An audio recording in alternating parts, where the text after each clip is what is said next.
Hi, my name is Caleb, and today I want to tell you a story that shook everything I believed in. Welcome and thank you for being here.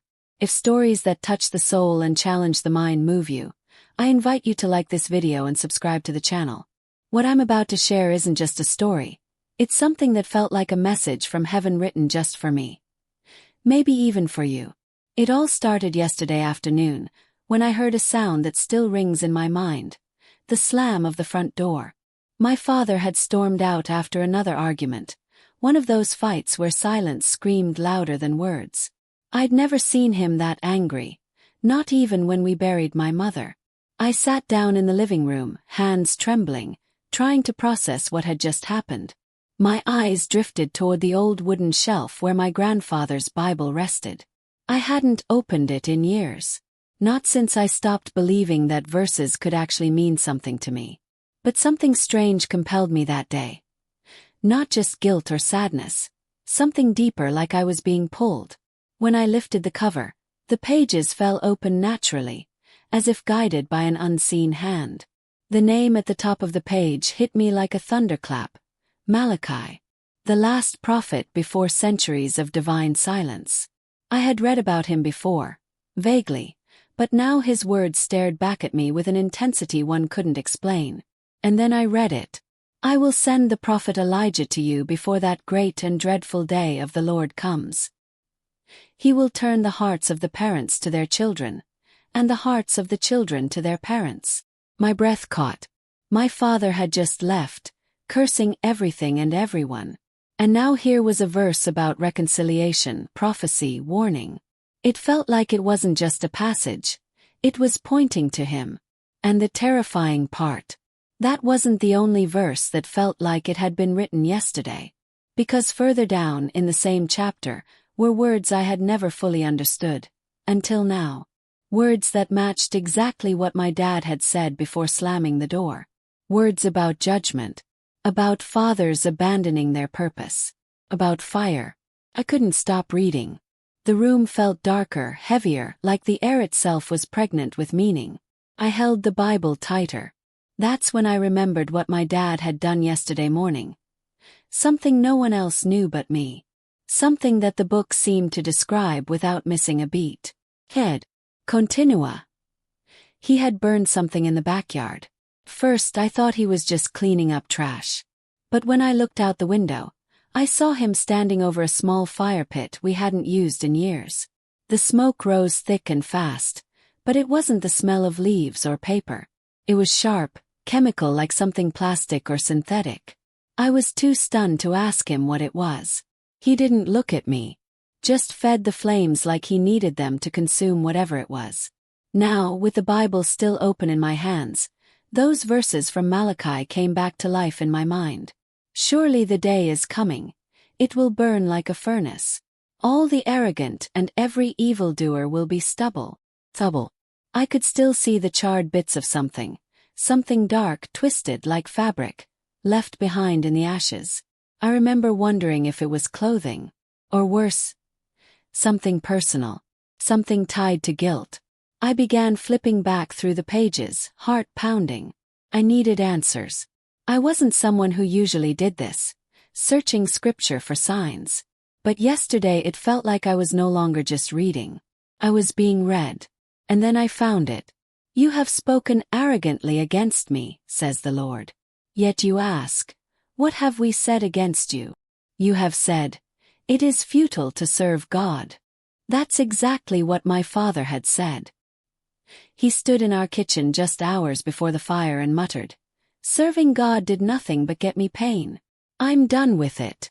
It was like Malachi had overheard him. And I remembered something else, something I had almost forgotten.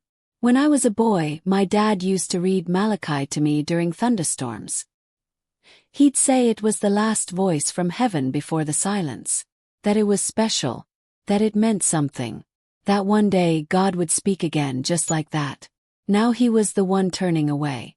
I was about to close the Bible when I noticed something tucked between the pages. A folded piece of yellow paper. My hand shook as I opened it. It was a letter.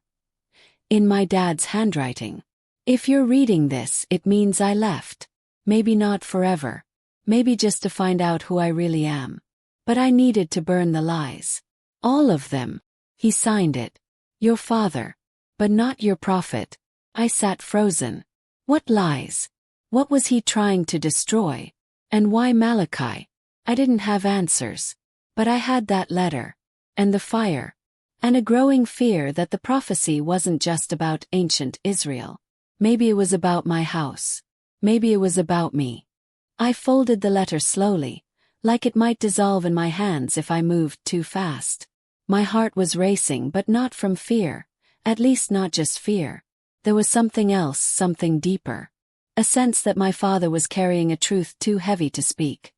And now, somehow, it had been passed to me.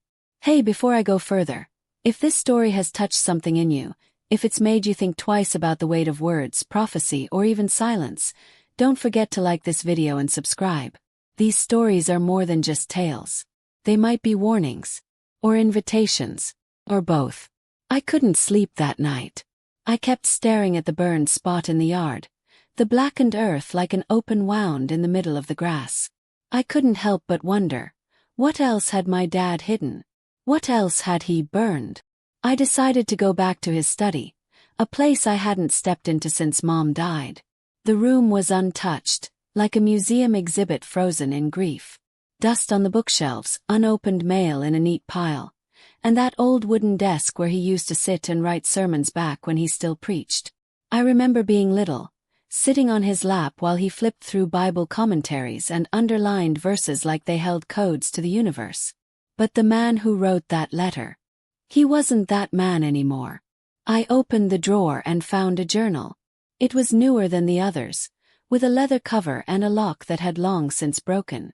Inside were notes, not like his usual theological writings. These were different. Chaotic, painful.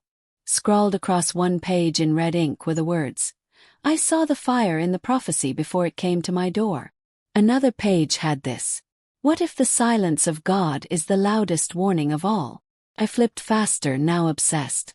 Some pages made sense, others were almost poetic madness. He kept returning to Malachi. Again and again. And then one passage sent a chill down my spine. When the hearts of the fathers are hardened, the curse begins in the family. Not a metaphor. A pattern. And there it was. The word curse. That same morning I remembered something else. Something I hadn't thought about in years. My grandfather used to say that every generation of men in our family disappeared in some way. Some left physically, others emotionally. My great-grandfather abandoned the family when my grandpa was a boy. Grandpa drowned himself in alcohol. My dad tried to be different. Until now. Was it just pain? Or was it prophecy playing out like a cycle? The Bible hadn't just fallen open by chance. It felt like the curse itself had cracked open that book and dared me to look. And then I found the line that would haunt me for days. "See, I will send the prophet Elijah before that great and dreadful day." I slammed the journal shut. I couldn't breathe. What if my dad didn't leave because he was angry? What if he left because he believed the dreadful day had already come? The next morning I drove to the old church where my dad used to preach. It hadn't been used in years, not since the congregation dissolved and the town's faith slowly crumbled under the weight of disappointment and unanswered prayers. But the doors were still there. The stained glass still flickered when the sun hit just right. And the key. I knew exactly where he used to hide it, under the third stone by the left pillar. It was still there. I opened the creaky door and stepped into the cold silence of that empty sanctuary. Dust floated in the air like frozen prayers.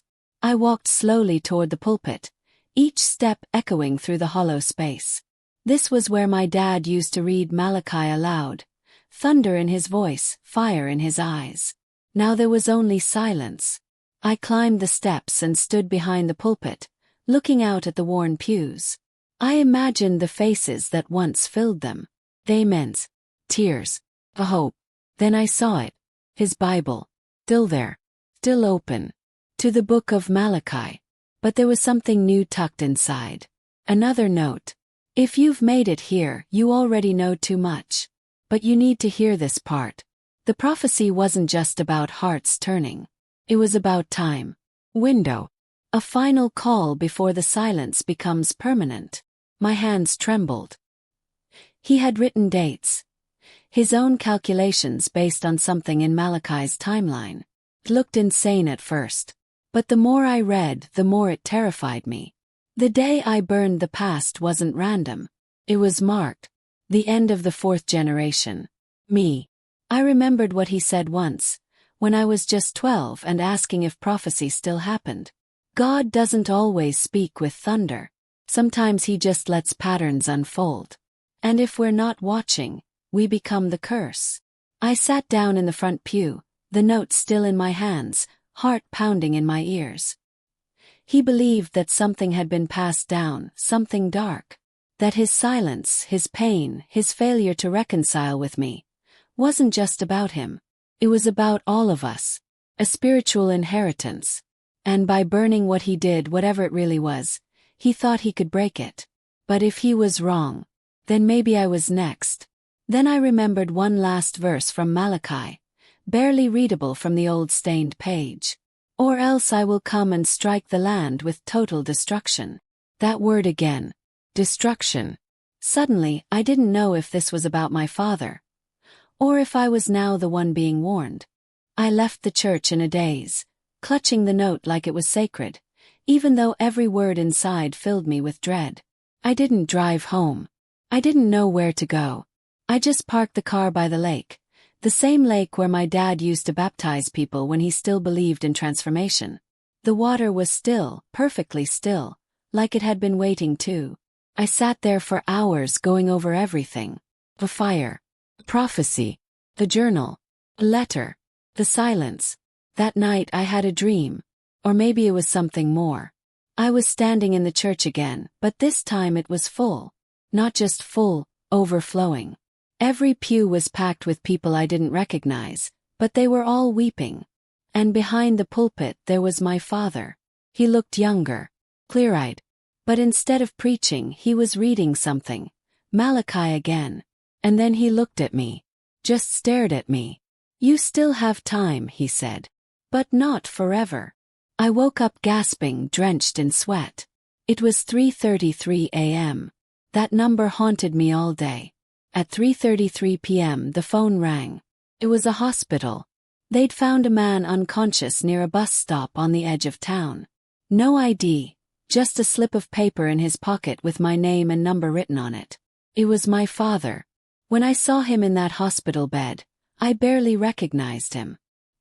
He looked like someone who had been through fire. His eyes wild, skin bruised, lips dry and cracked. But he was alive. Barely. I sat beside him and whispered his name. His eyes fluttered open. He didn't speak, not at first. He just looked at me with a kind of fear I'd never seen in him before. Then he spoke. I tried to stop it. His voice was so faint I had to lean in closer. But I wasn't the first. My father, his father before him. They all knew. We all ran from it. I thought burning the past would free you. But prophecy doesn't burn. It waits. I didn't know what to say. My throat tightened. I reached for his hand, but he flinched. The curse. It skips the willing. But you opened the book. He paused, coughed, then added with something like terror in his voice. You opened the book. Machines beep. Nurses rushed in. They said he was slipping again. I was pulled out of the room. I stood in the hallway staring at nothing. His words echoing in my skull. The curse skips the willing. But I had opened the book. I had read the prophecy. I had searched the pattern. Does that mean I'm next? Does that mean I'm now the one meant to carry it? I looked out the hospital window and saw a red sun sinking low behind the hills. The same blood-orange sky I saw the day he burned whatever he burned. And in that light I saw my own reflection. But it wasn't just me. It was something behind me. Watching. Waiting. I spun around instantly. But there was nothing there. Just the sterile hallway of the hospital, humming with flickering lights and half-drawn curtains. And yet, the feeling didn't leave me. That sensation of being watched clung to my skin like cold sweat. My father's words kept looping in my mind. You opened the book. I didn't go back into his room that night. Couldn't. I drove home in silence, gripping the steering wheel like it was the only thing anchoring me to this world. When I got back to the house, everything felt wrong. The air was heavy, like something had been waiting for me in the stillness. The lights flickered slightly when I turned them on. I told myself it was just a storm on the way, maybe a power surge. But deep down I knew that wasn't it. I walked into the living room where it had all begun. The Bible, the fire, the letter, and found the old journal still resting on the table. I hadn't touched it since that night. I picked it up and opened it almost like muscle memory. And there, on a page I swear had been blank before, was new writing. Fresh ink. He will turn the hearts of the fathers to the children. And beneath it, in my father's unmistakable handwriting, the turning begins with pain. My legs gave out. I collapsed onto the floor, heart pounding. Something inside me shattered then, not out of fear but because I suddenly understood. This wasn't just about him. It wasn't about my grandfather or great-grandfather. It wasn't even about a curse. It was about choice. We had all been given chances to turn. But we never did. Not fully. Not honestly. We inherited silence and passed it on. I grabbed the Bible from the shelf once more. My fingers trembled as I flipped back to Malachi. This time I read aloud. My voice cracked as I whispered the closing line of the prophecy. Or else I will come and strike the land with total destruction. But the word that broke me wasn't destruction. It was or. Condition. Door. Still open. And in that moment I knew. Maybe I hadn't inherited a curse. Maybe I had inherited a warning. And a decision. I ran back to the hospital.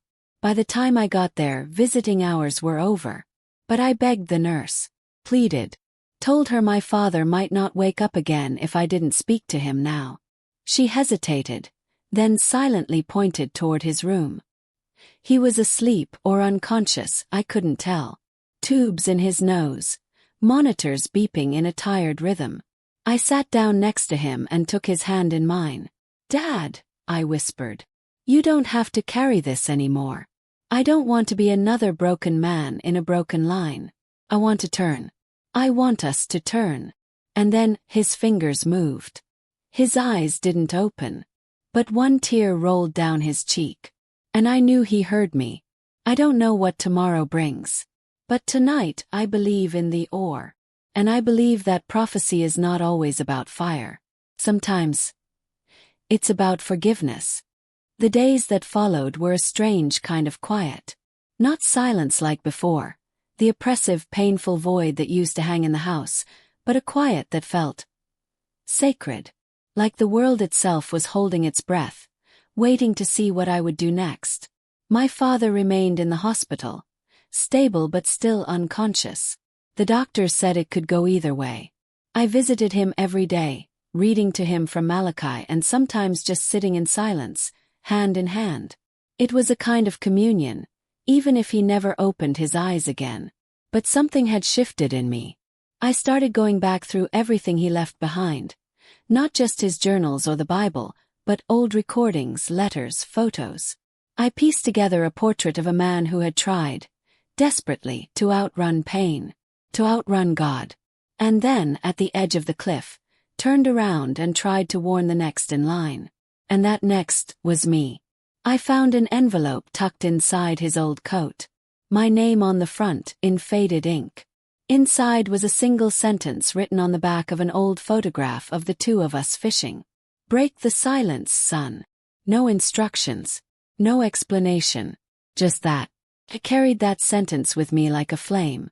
I didn't fully know what it meant, but I knew what it required. So I started speaking. First to myself. Then to others. I went back to the church and asked for the keys. They were still in the drawer of the town office, untouched. I cleaned it out, swept the dust, and turned the lights on again for the first time in over a decade. And one Sunday morning I stood at that pulpit, not as a preacher, not as a prophet, but as a son. I told the story you're hearing now. I told them about the fire, prophecy, the silence, the inheritance that nearly broke me. And I told them what broke it instead. Not power, not theology, but a decision. Turn. To forgive. To love even through the scars. And when I finished, I looked out and saw something I never expected. Ears. Heads bowed. Fathers holding sons. Sons looking back. Something turned in that room. I could feel it. The curse didn't break with fire. It broke with repentance. Later that night, back in the hospital, I whispered it all to my father, even if he couldn't hear me. But this time, as I stood to leave, something happened. His fingers squeezed mine. And for the first time in days, his eyes opened. Just for a second. Just long enough to see me. And he smiled. It wasn't much. But it was enough. Enough to know the prophecy had passed through us. Not to destroy, but to awaken. To remind. To return. And maybe, just maybe, to redeem. The news spread quietly. First among the nurses, then to the staff, and finally to the rest of our small town.